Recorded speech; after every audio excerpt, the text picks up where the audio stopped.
Tara, samahan niyo ako magluto ng crispy tokwat baboy. Grabe, itsura pa lang. Talaga namang mapapa-extra rice ka at mapapa-extra tagay ka na naman. Ituturo ko sa inyo kung paano magluto ng pulutan sa inuman na ginagawang ulam ng inyong kainuman. Dahil may natirang baboy kanina, imbis na basta na lang natin ito iprito, gagawan natin ng paraan yan.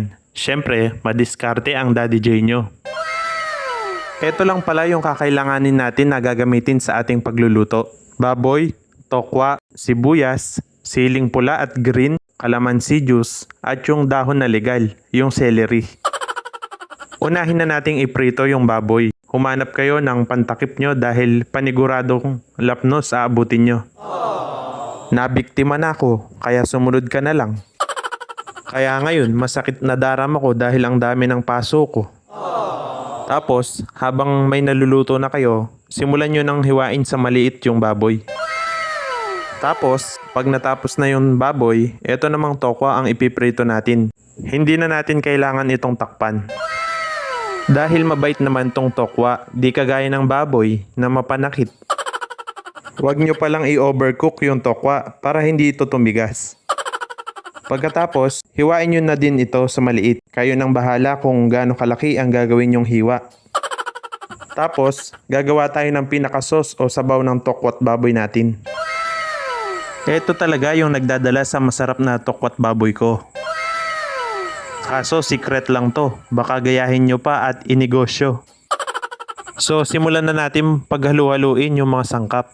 Maglagay lang tayo ng konting mantika. Tapos ilagay na natin yung siling pula at konting siling green.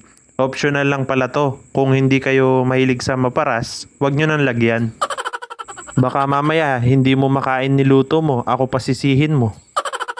Tapos isunod na natin yung konting sibuyas at konting celery na magbibigay ng aroma at lasa sa ating niluluto.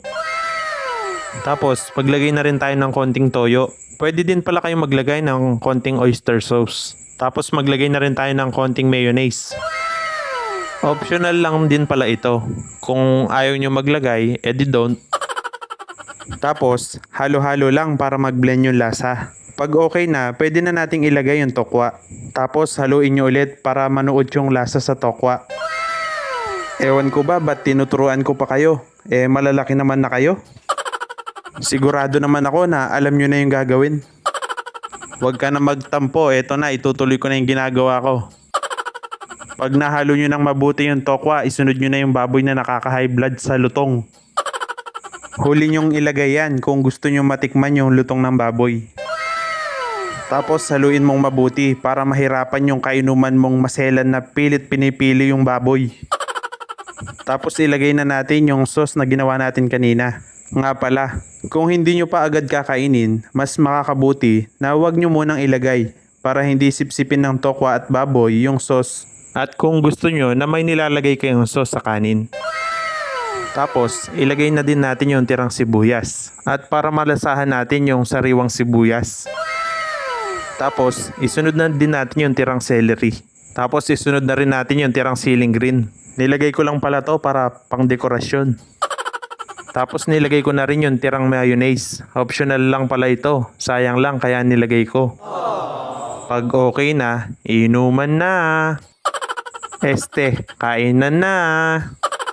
Paano ba yan? Hanggang dito na lang. Salamat sa panonood. Hanggang sa muli nating pagkikita. Paalam! Like, share, and follow for more video.